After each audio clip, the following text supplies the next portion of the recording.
Well, now we've got something really special for you. Here is Tomy Drissi, and behind us, we've got the old and the new of Trans Am. We've got the Chaparral that Vic Elford drove, and of course, this is Tomy's Burtin Racing regular car. But Tomy, you're going to drive both this weekend. Give us a comparison in terms of how they feel to drive and the old and new, because the whole history of Trans Am is right behind us. Really, it's come a long way in some ways, but at the same time, they've kept Trans Am to its purest form. You know, no traction control, no ABS brakes, little downforce on this, still got to shift it.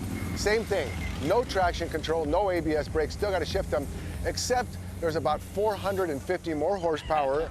The tires are a little bit wider, the downforce is a little bit better, but really just two of their day, both raw monsters.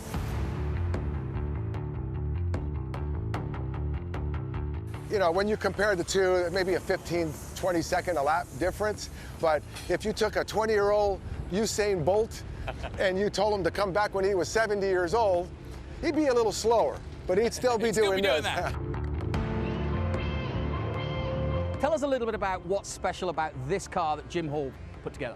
Well, late in the season, and Penske made sure about that.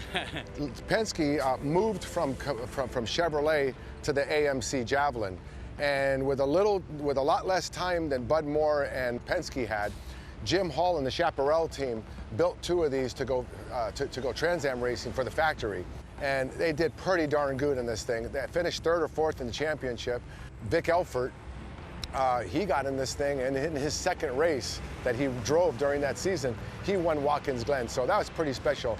And you know, Vic's a pretty special driver too. Yeah, he was of that ilk of drivers that came. I mean, he did everything. He did rallying, he did NASCAR, he did Formula One, and he only did 7 Trans Am races. But yeah, no, he was a lot like Mario Andretti and some of the guys. Those were my heroes. Those are the standard.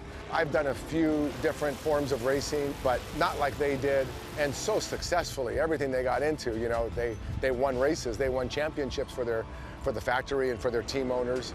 Well, there's a lot of people thinking about him at the moment. He's going through some illness, and obviously we give our thoughts to him. No, very special, and a big shout out to Vic and the whole family. You know, hope you're feeling better, and you're riding with me in the car this weekend, and let's see what we can do.